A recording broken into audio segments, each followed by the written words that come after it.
tennis. Troy is joining me. Thank you for joining. Yeah, thanks for having me. We are going to do a little Ask Me Anything. We've compiled some questions from you guys on YouTube, on the podcast email, on Talk Tennis message board. We have questions from all over that we are going to do our best to answer. Actually, Troy's going to probably answer most of them. But Yeah, you can give your 2 cents on the situation. On the situation. I love a good icebreaker. And this has nothing to do with tennis. And I'm sorry, but it's been on my mind lately. What is an essential ingredient for the perfect breakfast burrito? Oh, all right. Right? What is an essential? What has to be there for it to be the best breakfast burrito? Obviously to be a breakfast burrito, you gotta have some eggs. Right. Potato. Probably a little bit of potato. Okay. Some people, prefer a home fry, like a cubed potato over a hash brown. Some people even put tots or fries in there. Right. I mean, if you're going pretty crazy. Yeah.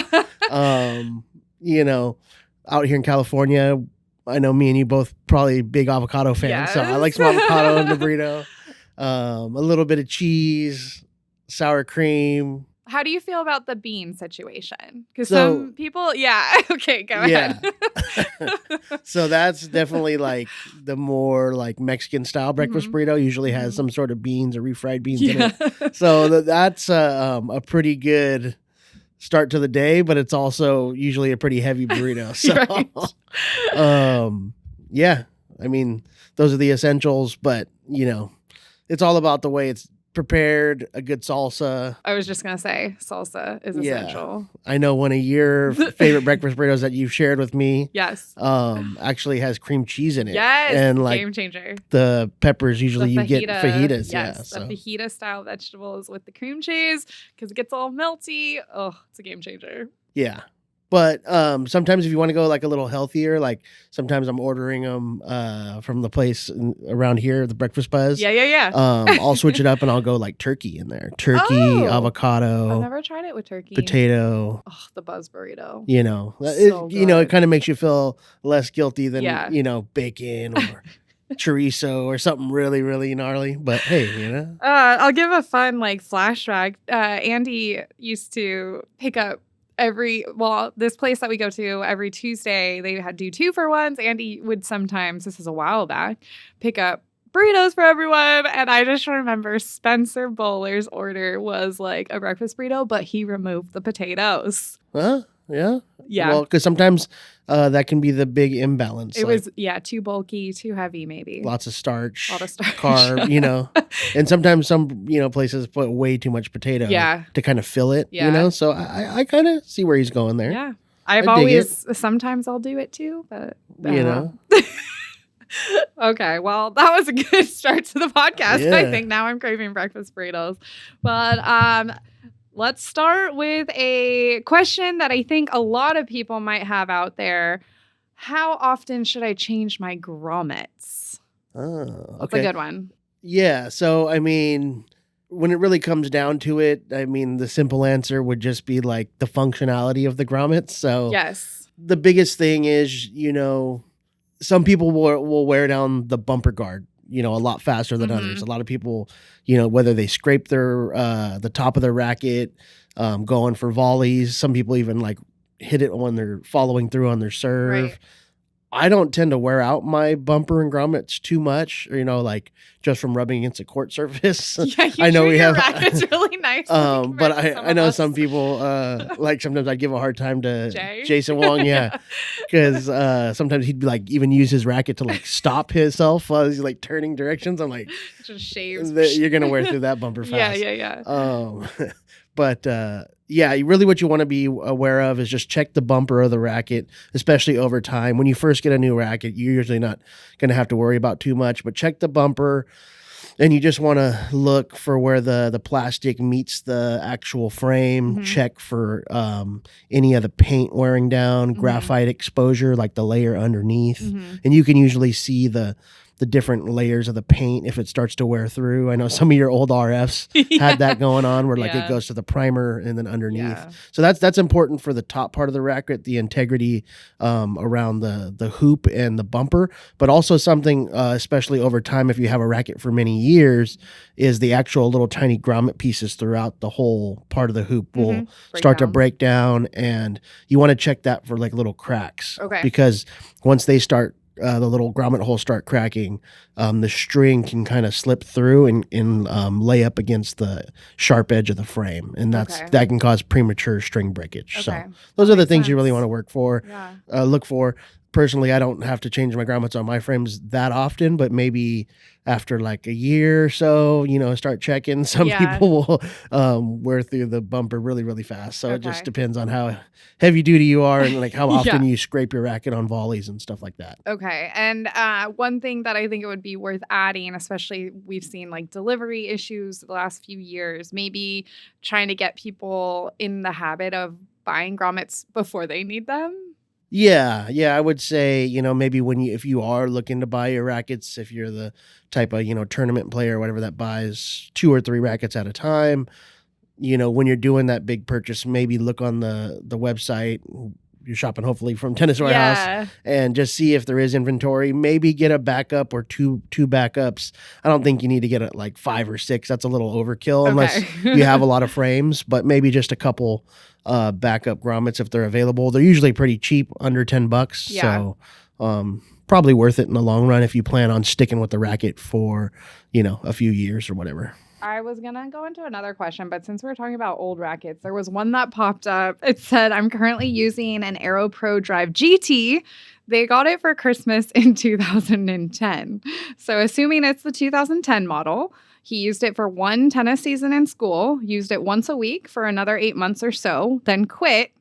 He hibernated from tennis until last June. Nice. And it says, I've been using it twice a week since then. My questions are, 1, do I need a new racket? I love it still, but not sure if anything happens to it if you let it rest over time. And 2, what racket would you say is similar to this? I wouldn't mind it being a little heavier. That would actually be a positive. Thanks.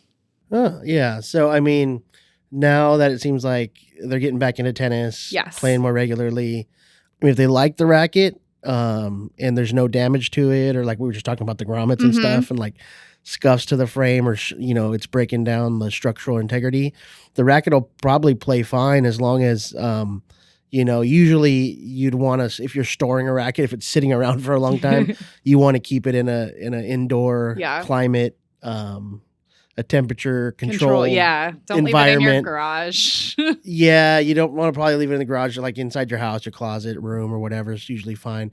Definitely don't want to leave it in the trunk of your car. Just because those extreme temperature changes will have more of an effect on the inside of the racket, the fibers and stuff, and especially the strings. So it sounds like the racket's probably fine, but it definitely would be, if you're getting more serious and maybe playing more competitive matches, you might actually want to look to, upgrade it. And, we're in the business of selling rackets, so there's definitely some good choices on the market. I would definitely, Aero Pro Drive into the Pure Aero family. So you'd probably want to look at the Pure Aero. If you want a little heavier, maybe Pure Aero Tour. Most of us really like the VS, even though it's not heavier. It's a little more control and feel, and you can always customize. So that's a good place to start. But then, we have videos, what plays like a Pure Drive. We've done, other rackets that are power spin friendly. And I think you've done a couple of those good ones. And like, if you follow the trend of the color, that might help. If you're thinking out. So what are you thinking? Like? Oh, I was thinking the Dunlop, the SX line, right? Yeah, perfect. Yeah. That would be another great place to start. SX 300. I really like the Tour. I think you did too, because it's kind of like the VS. It's a 98, so it's a little more control and feel. I think it's got a little more weight to it, maybe at like 305 for the Tour versus the 300 grams. Yeah. So those are great frames, and they're pretty comfortable too because they have that technology, that sonic core. Right. I like that. I actually like the SX more than I like the Pure Aero VS. Personally, I like the feel of it better. Yeah. And then from there, the next options are obviously going to be like the Head Extreme. Mhm. That's super popular on the Pro Tour Yeah. nowadays, from Berrettini to Struff to all kinds of players. Yeah. Our old Team Tita player Haley Carter was using it for a Oh, long yeah, time. yeah. It's a really popular frame. Yeah. Little- Street Shkutiva? I can't say her name. What does she use? Sorry, Barbara is her name. Oh, are you talking about Krajikova? Krajikova, Yeah. yeah, sorry. She's an extreme user. Her. Yeah, I said yeah, it yeah. so wrong. It wasn't even the right name. No. I knew But where I you were knew going who she was. because you got the first name. Yeah. But Extreme's a great frame, and then from there, what are some of the other VCore from Yes, Yonex? for sure.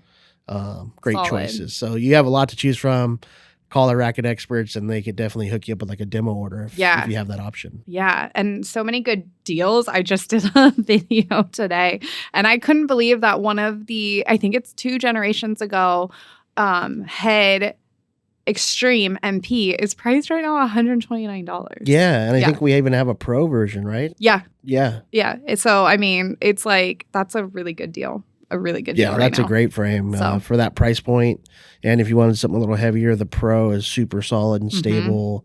I know a lot of our testers over the years, going back to like Andy Mhm. with the old Mhm. Extremes, and then I know Eric Meanson loved the Extreme. That Yeah. was one of his frames, I think, when he came into T-Dub. Yeah. So, yeah. Nice. We've gotten this a few times, and it kind of, some of these correlate to previous episodes, and they were questions that came out, but here we go. Hello, T-Dub. You have mentioned in a couple grip podcasts about a grip stapler, usually in connection with leather grip discussion. I have looked on the internet and locally at every big box home improvement store and local hardware store.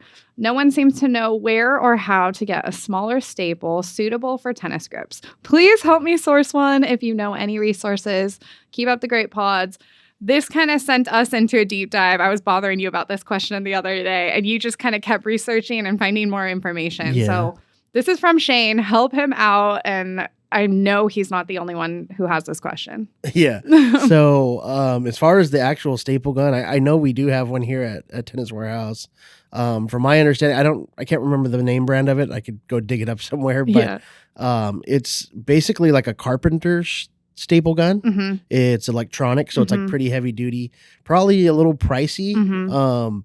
for most people's need of to actually use a staple to put grips on. Yeah. And I'd probably say it's probably not really necessary unless maybe you are running your own customization program or have your own shop and are doing like a lot of grips. Because Right. I think for personal use, we were talking about this the other day. Mhm. When I do grips, leather grips, Mark Boone, most of our MRTs, they actually don't use the staple gun. If anything, if they need any help with the adhesive, say from like a Fairway or something, Mhm. we use double-sided tape, Okay. which is like a double-sided masking tape, and we put it strategically in parts to start it, Yeah. and then throughout the pallet if it needs it. But most grips come with an adhesive. And we were even talking like certain butt caps nowadays, or like the Wilson one actually Mhm. has the little grooves that are made to start grips. So Oh, you nice. like you can slide it in and kind of pull on it. Okay.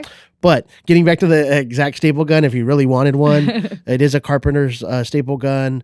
Like the actual measurements of the staples that we had, when you're talking about like the crown of the staple, the part that you'll see Mm-hmm. when you pin it through the handle, Yeah. it's like I think it was 3/16 of an inch or around a quarter. Okay. So they're not very wide. Right. You just see like a little tiny piece that's laying above the surface. Yeah. And as far as the length of the legs that actually dig into the pallet, it was somewhere like around like a 1/2 to 5/8 of an inch. Okay. Because when you take the It's a little trap door longer, off, right? like on a factory stapled, Mhm. because they use the staples to put a butt cap in. So Right. so that is, if you are changing butt caps, it is necessary for a staple gun. Okay. And they usually do 4 staples for each butt cap. But if you take the trap door out, you'll see the legs of the staple inside the Mhm. tubes. You know, like Yeah. when you customize with Yeah. tungsten putty or silicone, some people. So yeah, I would say it's more necessary if you're really doing a lot of customizing, like taking butt caps off, putting a lot of grips on. But if you're just reapplying or putting new grips on, you don't necessarily have to have it. Okay. Good But, to know. As far as his search, also his search, like at the store or whatever, you should be able to find it at like a Home Depot, a Lowe's, something like that, or just search it online and one of the trade sites, Amazon or whatever, Yeah. you should be able to find that kind of staple gun if you really need it. Another question. Shout out to Born Jason on YouTube. This is from the episode where we talked about stringing at lower tensions. And he asked, didn't quite get why flexible rackets are better to pair with lower tensions. Can someone explain it? Or can someone elaborate? And I think Troy can. Yeah, and I think it was referring maybe to one of the previous podcasts we did where I was talking about, it was the string tension It was one. the string tension. Exactly. Yeah, It's sorry. okay. We all have bomb There were so many we moments. recorded, I just... No, I know. Yeah. I think at one point, I don't know if it was you or Chris, but I actually kind of feel like it's the opposite for my personal taste. But I remember someone stating something about pairing a flexible racket with either a lower or a higher tension. For me, Yeah. it makes sense to be higher, but that's just me. Michelle's like, what? Yeah. It's better to string Control. tighter with the stiffer racket. It's better to always string tight. Just kidding. Tighter and stiffer frame. Everyone loved the discussion of low string tensions, and so many people were like, "Oh, I haven't tried that. I really want to try that." So it was a good chat, even though I'm not there yet. But in the low tension talk we had, there was a part where I was talking about one of the old rackets I used to play with, the Microgel Radical Mid Plus, when I used to customize it up, weight it up a bit. But there was a point where I was playing tournaments a lot, and that was the racket I was using. And my go-to string at the time was Torbite. Okay. So I was using the Torbite 16L 1.25, and I was stringing it right around 40 pounds, even 38, I think. I went down as low. Okay. But yeah, that racket's flexible and pretty low powered. So that's what I was getting at, is the flexible frame, the low powered frame, and not only that, but the really dense pattern on that racket. Yeah. So the you combination, need a little help from the string bed. yeah, because it was pretty dead. Got it. So it was a 95 head size, tight 1820 pattern, and a flexible frame. Wow. The racket's not really given much energy return. So Right.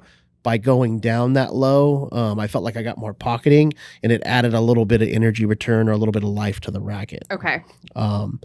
So that's what I was getting at. I'm not saying that's the ideal, it doesn't have, you don't have to string flexible frames at lower tensions. I was just trying to balance the fact that was, so low powered. And also with those 1820 patterns, the strings are so tight together with a thick, firm poly that, Right.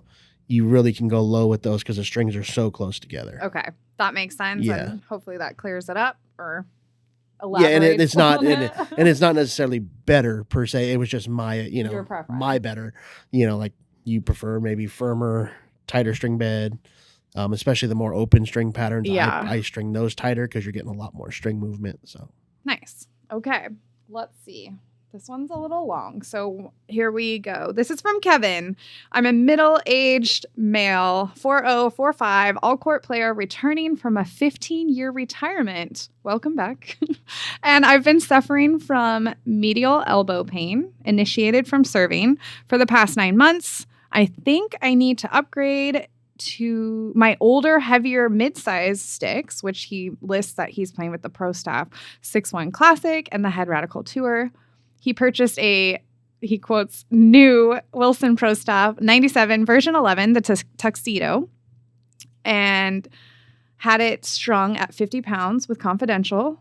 And let's see, with the elbow pain continuing though, not as bad, the string tension quickly faded, and he picked up a Wilson Blade version 8 16x19, strung it at 50 pounds with Wilson NXT Soft. That's a good choice.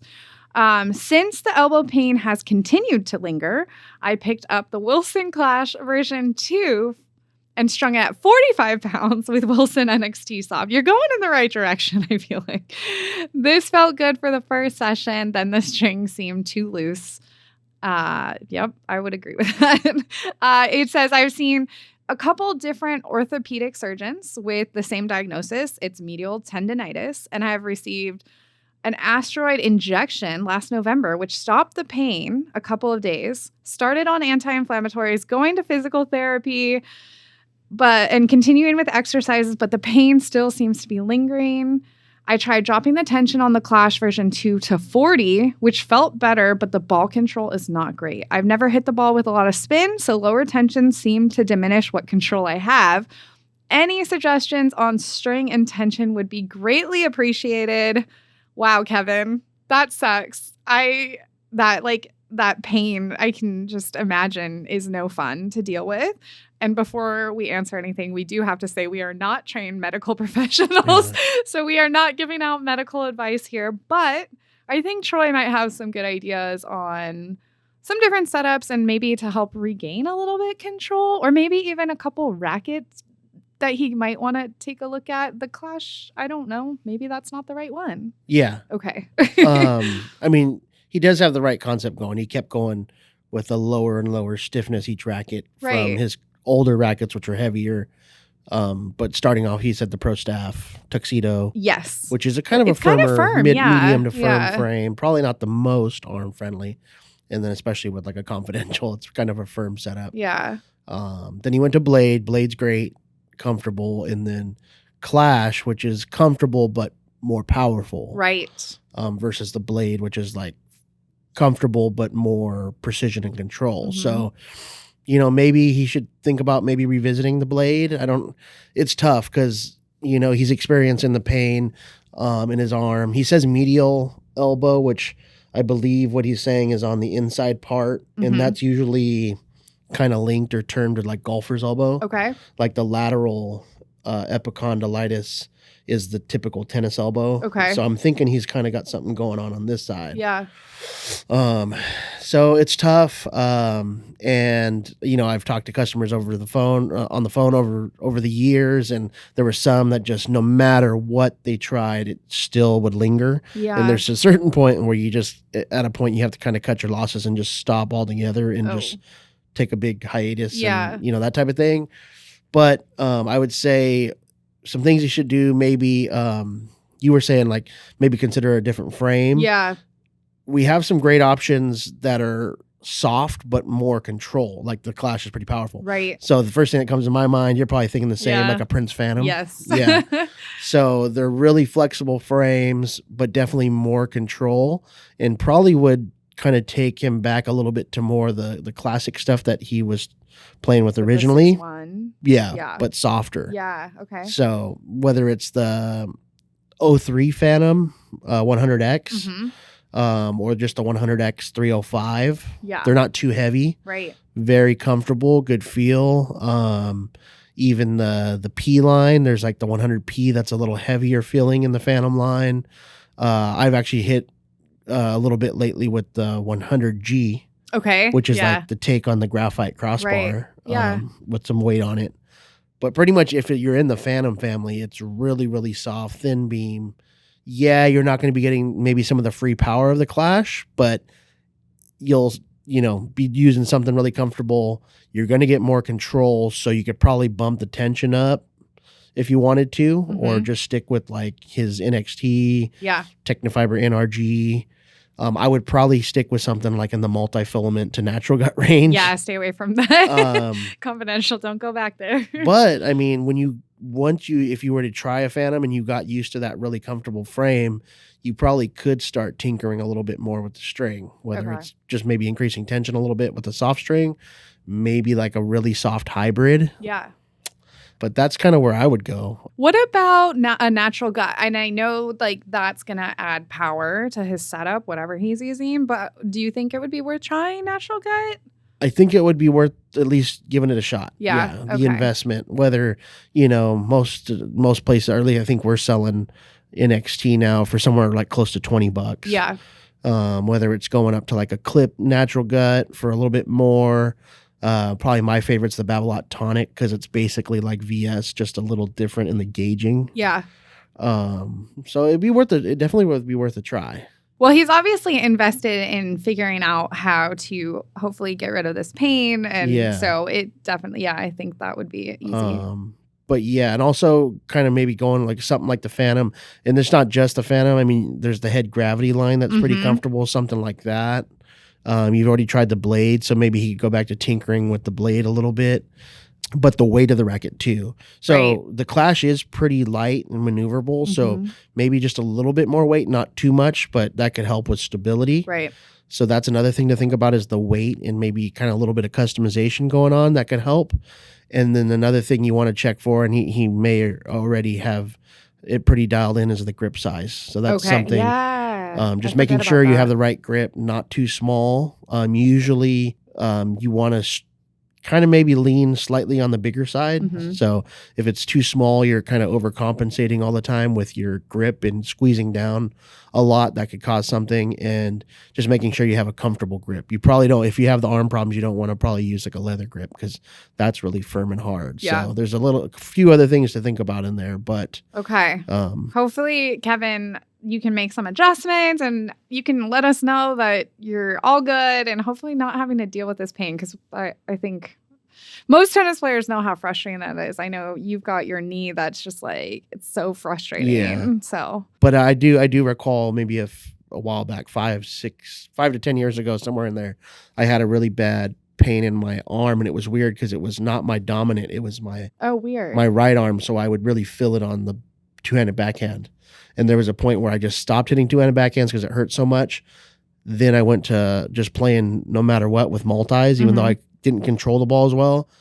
At least I could still play. Yeah. And then kind of the last thing here, and I've never seen him play Right. that type of thing, but maybe, and I don't know his level, or I'm not judging anything like that, but just maybe really focusing on trying to perfect your technique as much as possible, Yeah. whether it's going to a certified teaching pro, because the weight transfer, the timing, that right there in itself can make a huge difference. Because I know for me, one of the things that I had to do to fix my arm pain was really tweak my two-handed backhand technique and really learn how to hit out in front, transition, more of the body into it and not catch it so late, because I think that was something that was really aggravating it. That makes So, sense. not to Yeah. say that technique's No. everything, but it could be a big part and Yeah. maybe worth investing or For sure. something like that. Yeah. And you guys know, there was a comment on YouTube recently about choice technique and like how good I'll always say you like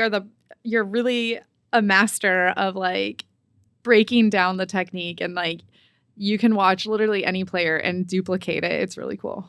Yeah, I don't know. Just maybe just kind of something I've learned over the years. It started back like when I played football and Mechanics my dad and is a everything. coach. Yeah. But really just kind of being a student and always trying to like improve or just being open-minded to changes. Yeah. Some yeah. people some people Yeah, are just that's stubborn. true. Nope, this is how I'm gonna do it. So Kevin, if you want, send us a video of how you hit and we'll have Troy analyze I don't you. know. Michelle probably could do.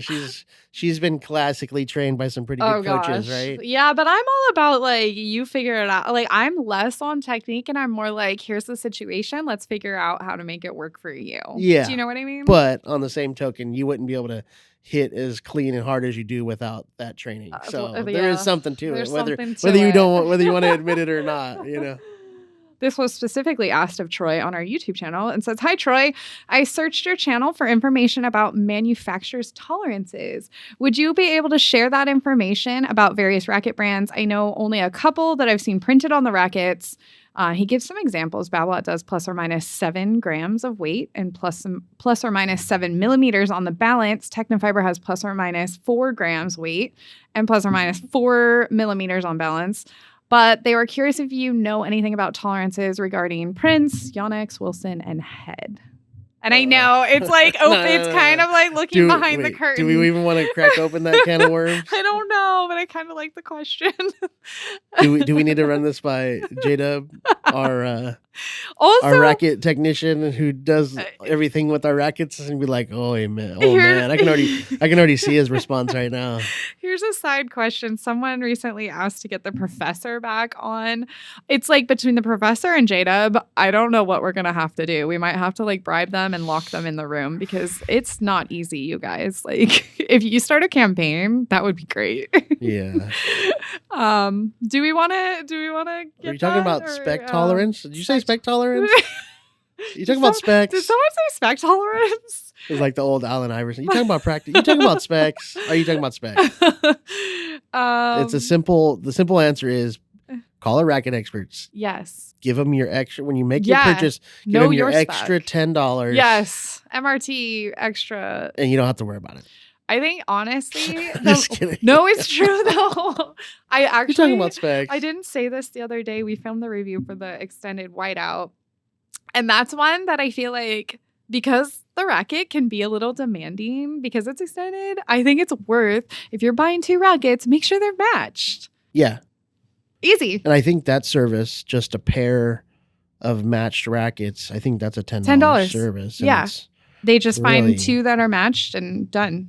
Yeah. And then if you are, you know specifically what you want, it's an extra. If it's you start 20. getting into what they call a custom service, even though you're not We're not always customizing. adding weight or customizing, Right. if it's just a specific number, like, Mhm. I want a Blade 98, but I want something closest to 325 swing weight or something like that. As soon as you start nitpicking the number and Yeah. so it's It's a $20. little more. That's a little more. But I'm that's your like- best bet. Yeah, and then it's like a deep dive. Like we should do No. a day in the life of like the racket MRT guys that are like digging through the rackets and Yeah. not spec tolerating them, but putting them on the RDC machine. Yeah. We can politely just move on to the next question. No, but I do have some stuff from back in the Okay. day. I don't know exactly each brands, like the ones he mentioned, Babolat and what was the other one? Technofiber. I think they listed on the on frame. the rackets, yeah. So the other ones, I don't know their specific variants. I know there was like a wide range that like back in the day was something that they kind of all had to abide by. Like it Mhm. couldn't be any more extreme than this. Okay. But it was like plus or minus 10 grams, plus or minus, I think 3 to 4 points. Okay. Plus or minus like 10 swing weight points, and then I think it was like plus or minus 2 on the stiffness, or maybe 3. Okay. But this was like really extreme parameters. Right. Obviously, it shouldn't be that extreme. yeah. But I do know like swing weight's a big topic, and Yes. Prince actually lists on the frame a target swing weight, which a lot of brands don't do because it's really hard to nail that spec because of just the overall length of the racket. A little smidge of graphite in certain Mhm. spots can really throw it off. Mhm. But Prince lists has a swing weight, an unstrung, Unstrung. listed on the frame. Babolat has started listing the unstrung swing weight on their website, not on the racket, but if you go to their site, they have a target, Okay. even though sometimes those targets are really hard to believe. But yeah, it's really hard to give an exact one. I would say that pretty much all the brands have a little bit of variance here and there. You know, Babolat has like their VS rackets that are supposed to be within like 10? no, it's tighter than that. It's a pretty 5? small window as far as the Okay. weight. Okay. But like I said, swing weight is the real tough one to. I mean, luckily, like on the Prince rackets we just finished, they were pretty close Mhm. to the swing weight that they said it should be. But like, there's been other ones where like whether it's been RF rackets, there's been, you That's know, always been a fun it seemed like the Yonex. I think it was the V cores, and I mean. For Yonex, you know, they're typically known for their craftsmanship and Right. pretty tight tolerance on specs, but they don't list a swing weight. So you Right. can't pigeonhole them to a certain number if they're not listing it. Right. And what we have on our website or previous years is an average of our samples. So Yes. it's like we've sort of created this spec table on our website that we try to give a real picture, but some people get so tied up in that in their head and they think that's the end all be all. And, you know, they come see us at the demo court at BMP or something. And they're like, oh, what do you think about this? And me and Mark are just like, yeah, we just kind of laugh in your face because we know what it's like to match our own rackets, spec them, you know, whether I've customized your frames Mhm. before. And it's really, you need to go above and beyond to kind of get that sort of range. Yeah. You well, know, so and it's then sort of there's tight. like a variance if it's a quarter grip or 3/8 grip, or do you have a multi in there? Do you have a poly in there? Do you have like, there's so many little things that actually I don't think you realize when you're looking at that one single number and you're like, mine doesn't match. Like, well, there, yeah. It could be a spec variance. It could be 100 other things. Not 100, maybe just a couple other Yeah. things. But yeah. But and then like Mark Boone, he always on the phone. People call and ask for the service, or like, how come I can't just get tight specs without having to pay? And he always uses the analogy of like Feds frames, Right. the Yes. RFs, I saw because he'd get a batch of rackets, and even Roger doesn't even get them. He still sends them to Priority One. And if Yes. you look, there's pictures of his frames, and you can see the different amount of weights underneath the bumper and different amount of weights in certain little places Mhm. to make them match. Yeah. And we're talking Roger, Yeah. so yeah. it's like, come on, guys. Like, Come on, guys. Yeah. if you know, use the service. But Use the service. sorry we couldn't give you more specific, ranges but I would say that's kind of the information that we have. We're just trying to help. And so that's a help. Let's see. Okay, this one's another long one. I'm a longtime player. Lately, I've started using poly strings, usually strung at 50 pounds in a 100 to 104 square inch head. And I've been having arm problems, even with rackets with low 60 to 63 RA ratings. The thing is, I love playing with dead poly strings. Same. I like the strings don't slide, and the spin and the control. As I'm now a senior player, to combat fatigue, I've been trying lighter rackets. Oh, I don't know about that. And finding that lighter rackets strung with full polys are arm breakers. Yes, I would agree. I really, really don't like multi-filament strings, and even Syngut strings are not that arm friendly and don't last that long either. I'm considering lowering the poly tension from 50 to 45 pounds and for control switching to a thicker 15L gauge poly. Thoughts? ? Should I even lower the tension? I've been using a poly that's pre-stretched for tension control. I just bought a head gravity light, and so far it's a disaster arm-wise. Its RA is 60 and it's strung at 50 pounds. Same with my Graphene Touch Radical S. The Gravity Light lacks dampening, though. I do play pretty well with it. I also have a Prince Phantom 100 with the O ports, but it's too much to swing. Suggestions would be appreciated. Many thanks. That's from Ted. Okay, that felt like a roller coaster. Yeah. It's hard to say. I honestly don't know if the lighter racket is really his answer. I don't either. I don't think so. But I mean, he says the Phantom 100 is too demanding. Maybe too hefty. I don't know. Maybe something in between. Maybe look at even like an extended racket to help with power. Yeah. But yeah, you're kind of putting yourself in a predicament for failure either way. It kind of seems like it's like yeah. I mean, you could try lowering the tension on the poly. It depends on the racket string pattern and whatnot. Well, and we don't know what poly he's playing with per se. There are some polys out there that are more comfortable than others, so maybe that. What do you think about going to the thicker gauge? Usually, thicker gauges would mean the string's going to be more dead. Yeah. So, I mean, it could be worth it if you're going to lower tension, but I'd say usually thick. A 16 is probably as thick as you need to go anyway. Yeah. He didn't say what exact poly it was. No. Okay. So I'm wondering what poly you're using, Ted, but it sounds like you like head, so maybe you're using Lynx Tour, but what have you tried? I would say Lynx Tour would probably be a good one, but yeah, Lynx Touch will be softer, more lively, maybe even a hybrid of the two or something. I was thinking like Hyper G Soft. Yeah. Even though it's a little bit softer. What was it today? Prince Tour XC?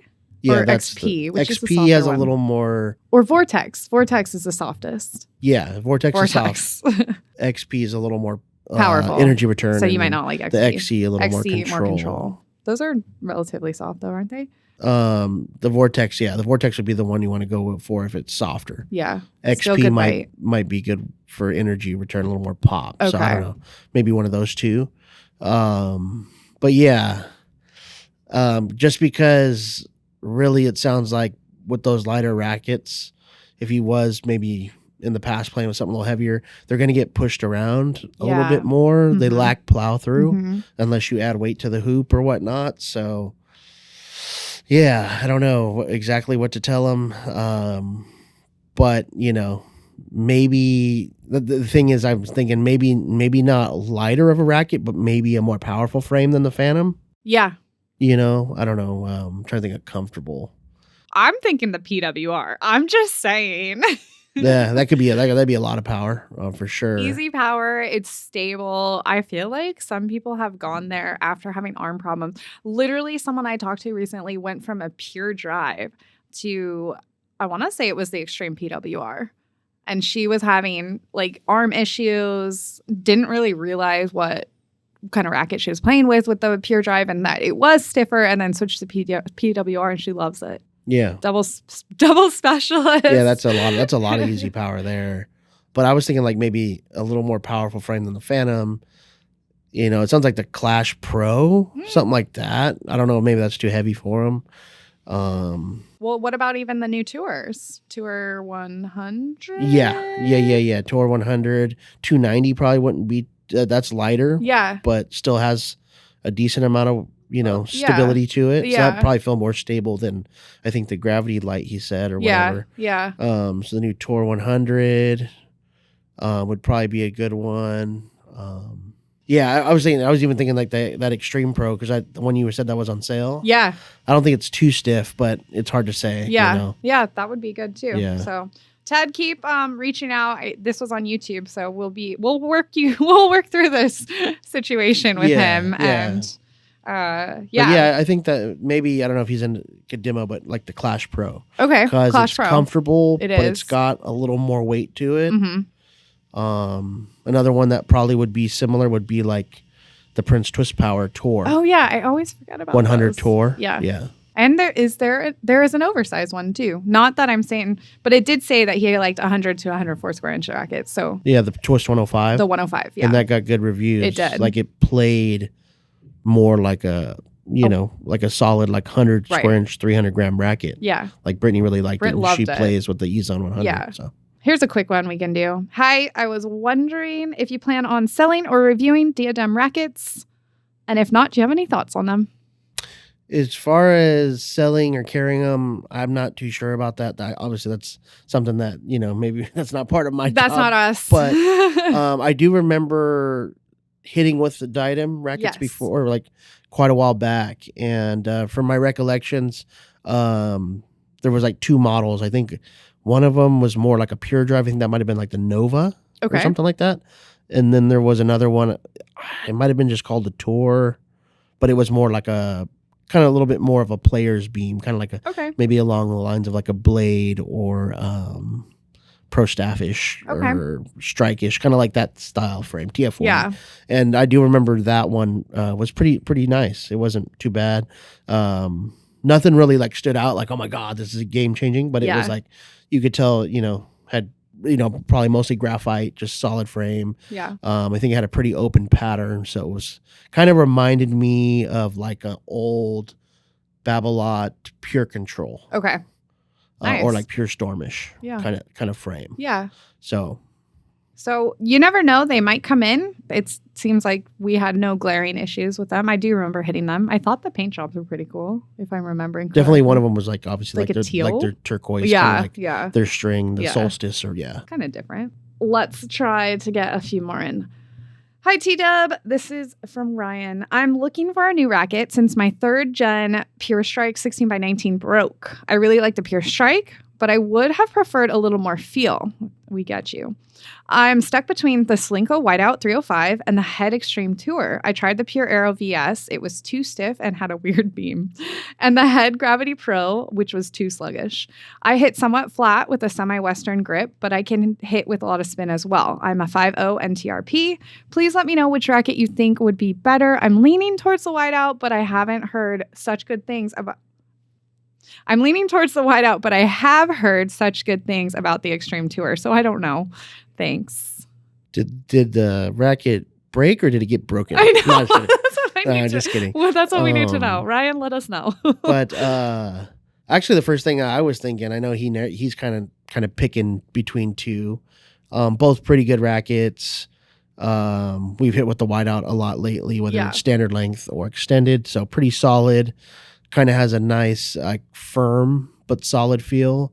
So I'd say the stiffness, if he liked the stiffness of the Pure Strike, the whiteout could potentially be right Yeah. up his alley. Yeah. But also the Extreme Tour is also kind of medium firm as well. I felt like in stock form, the Extreme Tour was a little more like lower swing weight, kind of maneuverable feel compared to like a Pure Strike, and maybe even compared to like the whiteout. So Okay. that one might need a little customization if he likes the higher swing weight. Yeah. But the Extreme Tour is a pretty good racket and spin friendly. Nice. You know, so I don't think he can really go wrong with either. I think maybe he needs One to of each. try them. But the racket I was thinking was if you wanted a little more feel than the Pure Strike, one of my favorites is the TF40. I knew you were gonna say that too. And Yeah. the previous generation is on sale right now, like at an insane price too. Yeah. So the previous generation's great. There are not huge differences between the two. The only thing I'm thinking is that the older model, it only came in an 1820. So there would, I think he was using 1619. So that would be Right. a little bit of a change. Definitely more control. But you know, it's a great frame. And then with the new lineup, he could go with the 1619 There you go. 305. Yeah. And that would be pretty similar, easy spin to the Pure Strike. Definitely more feel, I think, and has a really nice comfort to it because of the foam fill that it's got the foam inside or yeah. whatever. Yeah, so Yeah. it really feels like a nice frame. I know I kind of gush about them, and then you know Chris used to use it. Some Michelle's like, I know. I have like a blackout from that playtest time. I don't know. I was telling you the other day. It's like that was one of those times where either we were playtesting a ton of stuff, and I like keep forgetting that the 1619 was new to the family, the foam filled, but like the second you hit with it, you can feel it. yeah, Like it feels really nice. Yeah. Yeah. That's a good idea. I think that might be. I mean, if you've got a demo order going, there you go. But And then also he mentioned he tried the Gravity Pro, yes. but I would say, yeah, it is kind of sluggish. He probably should have tried the Gravity Tour. Tour. So maybe something else to There you consider go. too. Okay. This one, I like this one. This is from Anthony. He emailed us. He's been hitting with the Pure Drive Rodic for a long time, and obviously that hits me in the heart. He wanted to ask if there are any suggestions for demos because I'm on my second/last Pure Drive Rodic. Unfortunately, the first one got a crack in the frame over the years. I do enjoy a firmer feel and relatively high swing weight. Any tips or advice would be much appreciated. So Pure Drive Rodic, right? Yes. Okay. And he didn't say whether it's standard or longer, right? He didn't. I think it was Might be the standard. Standard. And I think we're talking, it's been I started emailing with him a little bit. I can't remember what year which Pure Drive Rodic it was. Gotcha. And I mean, obviously the quick, easy one is like, have you tried the Pure Drive Tour? Yeah. Do you feel like the feel of that racket has changed over the years? A little bit. I think now probably the string spacing is a big part of it. Mm-hmm. I think the current, is it the 20? Yeah, the current Pure Drive and the one right before the 18 and the 2021 Yeah. both kind of had a little bit more spacing in the string Yeah. pattern. And the older, back when they had the Rodic, it was still a 1619, but just a little tighter. Kind of like Yeah. how Aero Pro Drive went to Pure Aero. They Right. kind of did the more openness. So that might be a little adaptation there. But basically he's looking for rackets that maybe transition from that, Yes. but similar. Similar. Anything comes to your mind? I know I had some. Well, they used to actually, I mean, Oh. there used to be more of those kind of Pure Drive-ish frames that were with the heavier like 310 or 315 spec. Right. And Like Technofiber used to do a T-Flash in the 315, which now is like their TFX. right. Yeah. Yeah. And I actually like the TFX a lot for that kind of racket, but the heaviest they have is a 300. So I would have said if that wasn't a 315, that would have been like perfect. Oh, I was thinking maybe like a Radical Pro. Radical Pro could be. Right? Yeah. Yeah. A little different beam, a little thinner in the beam compared to the Pure Drive Rodic, but definitely has that heft to it. And it still has a decent amount of power. It's not Pure Drive power, but Yeah. it could be It's a good nice. transition for Yeah. a little more feel. And I know you've always liked kind of like those older Pure Drives, those heavier ones, and the Mhm. Radical Pro. Yeah. Maybe even Speed Pro if you don't Speed Pro. mind a tighter string bed. Yeah. That might, yeah. But that's a little more drop off in power. I was also saying the E-Zone Tour 98. Yeah, maybe- yeah. If yeah. you don't mind a 98 head size, Yeah. A little softer feel, a little more comfort, but still packs a punch, and you'll get a little more precision from the 98 head. So it'd kind of be like a Rodic. Or go extended 98. 100. E-Zone extended 100. Done. Yeah. Done. E-Zone extended 98 or 100. Done. But I feel like you maybe have to just like tail weight it a little bit to get that mass up closer to that spec, but it already has the high swing weight. Yeah. So those are great. The new Solinco Blackout or Blackout Extended Yes. coming soon. Yes. Those with a little bit of customization, I think, would be right in the wheelhouse. Yes. And then another one, going back to Technofiber, it's kind of like more of that beam on the Radical Pro, but that T-Fight RS 315. Yes. That's a pretty nice frame that kind of gets Lost a little bit. Yeah. So It's tough sometimes with the Technofibers because they all like TF something, T-Fight, T, and then it's like they're all white, and I'm blonde. It's confusing. no, there's a lot. Yeah, they have a lot of very similar looking white rackets. Yeah. But a lot of really good quality ones too. Right. So yeah.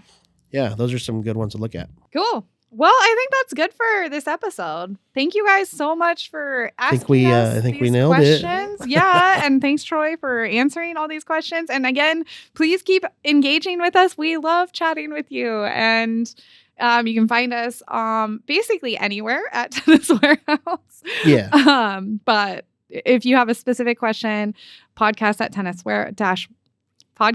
tennis-warehouse.com. I'll get the emails and we do our best to answer pretty fast. And Troy literally sits too close to me. So if I can't answer it, he's right there to help. And then everyone else on our team is always helping because some people are more familiar with certain products than others. But yeah.